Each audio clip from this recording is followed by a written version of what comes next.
I'm just waiting for my laptop to connect, and then we'll get started with the reading. This is also being recorded for anyone that cannot make it or has to dip out early.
Okay, I'm just moving over to my laptop.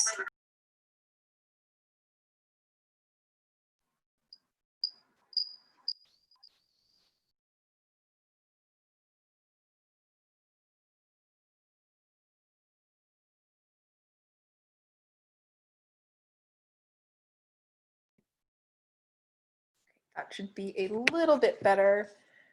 And I'm going to get started. Again, this is being recorded.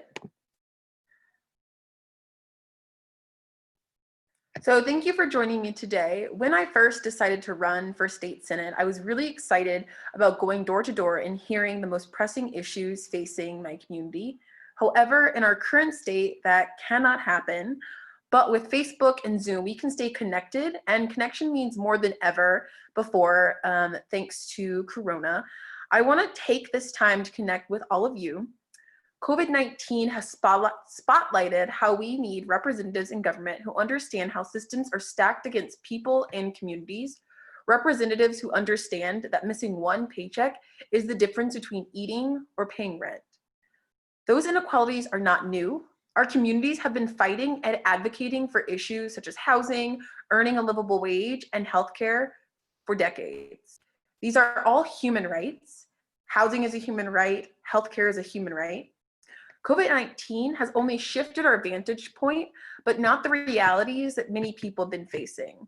On the other side of this pandemic, we can fundamentally change how we care for every single person in our society, or we can return back to normal.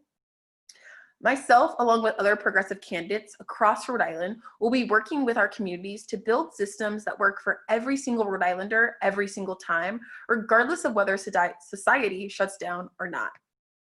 I look forward to working with you all to build a vision of Rhode Island that works for everyone, always. I will now share a little bit more about my story and what brought me here as a candidate, and I look forward to answering any questions afterwards. So my name is Tiara Mack. I am a candidate running for State Senate District 6. I believe that all communities can and should have all the tools they need to survive and thrive. I believe that we are all deserving of affordable housing, quality schools, livable wage, clean air, and healthy communities, no matter what zip code you live in. I grew up in a big family, lots of siblings, cousins, an amazing aunt, and a wonderful mother. I also grew up knowing that we were poor. I grew up knowing that my family had less and looked different than those of my classmates, and that there were very few people who talked about being Black or queer or low income and how that impacted my lived experiences and the opportunities I had access to. At the same time, I also knew that I had access to a great number of opportunities and experiences because I lived so close to wealthy neighbors. My family never owned a home. We rented a small apartment where I always shared a room, but that didn't make us any less deserving of shelter or space to live. We didn't live in a part of town that anyone called nice, but that didn't make me any less deserving of going to a good school with access to advanced placement classes, international baccalaureate classes, and school-funded sports teams. No one in my family graduated college within a decade of graduating from high school, but that didn't make me any less deserving of attending Brown University. My mom worked really hard, and unlike many of the other families I went to school with, she worked paycheck to paycheck and made many sacrifices along the way. Sometimes she would have to make the tough decision between paying rent or buying groceries. I always knew that we had less than others around us. And I also knew that because we were Black, we would never have access to luck like many of my peers. I thought I was the only Black person in all my classes because I was smart and not because the education system pushes Black and brown students into lower level classrooms or into the prison system. I also thought I was different because there were no LGBTQ plus representation in books or in my school, but I later realized it's because LGBTQ plus voices were silenced.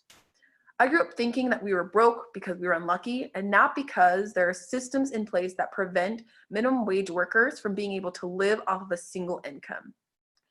I also thought that everyone went to great schools, not just broke Black kids who lived on the outskirts of rich communities. I thought every single person signed an abstinence pledge in the 6th grade. I later understood that it was my right to learn about my body and all my healthcare choices. I grew up thinking that doctors were only for rich people and when you were sick, and then when you were sick, you went to the emergency room. I later realized that healthcare access and affordability was the real issue. When I came to Brown, I was overwhelmed with how much I didn't know. For the first time in my life, the ideas I'd grown up with were being challenged, and I was afforded the opportunity to finally act on those. I took advantage and started to join a group that taught high school students comprehensive sex ed. We taught them how to advocate for themselves and ask people the hard questions. I learned how to challenge myself and to challenge how I was taught to think, and I began to introduce more and more new ideas to my life. After my first year teaching, I interned in public policy and advocacy at Planned Parenthood. It was through this experience that I really embraced the power of activism. I grew more confident, I learned about real issues and the impact that they had on my life and the lives of those around me. Working with others showed me that our struggles are always connected and that if we work together, we can build amazing communities. Activism was the tool that I used to see how the world was shaped. And through activism, I could see that injustice does not just occur, but is the intentional act of leaving people out of decisions. I also see the opposite. Justice is not passive. It takes many people and many voices standing together and making decisions with every single person in mind. Rhode Island was the first place that I was able to see how decisions in the State House immediately impact people and their communities.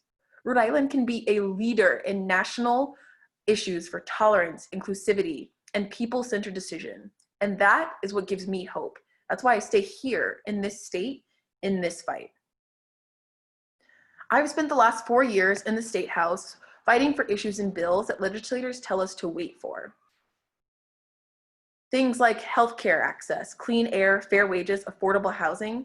And although we fought hard for those in power refused to push for progress.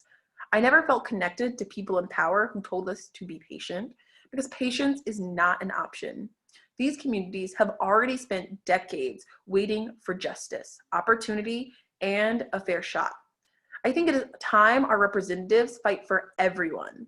That's why I stopped waiting and decided to run for state senate.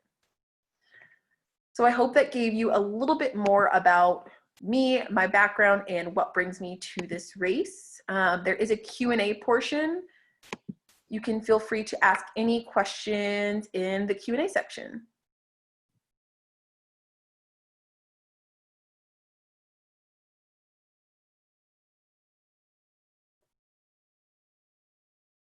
I know it's a small group right now. Oh, I see one Q&A.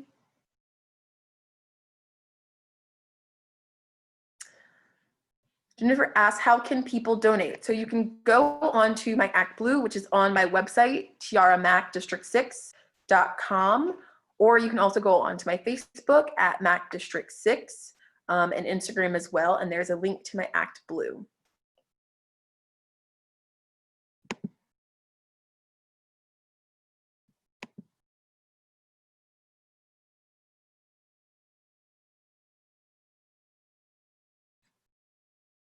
Any other questions?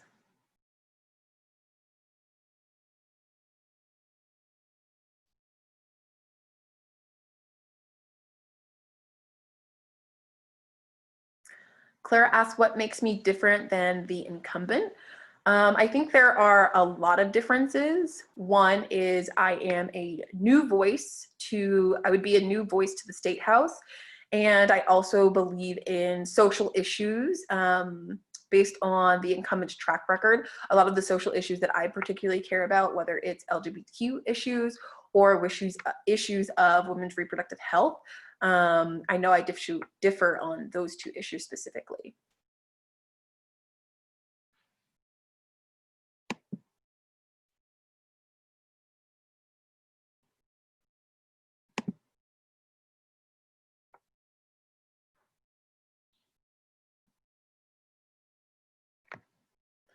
Awesome. Well, thanks for joining me. Again, this is being recorded for folks who couldn't make it. And I look forward to connecting with y'all later on in the campaign. Right now, I have volunteers who are handwriting and addressing letters, and we'll also be looking for volunteers for some future actions. So stay tuned. Thanks for joining.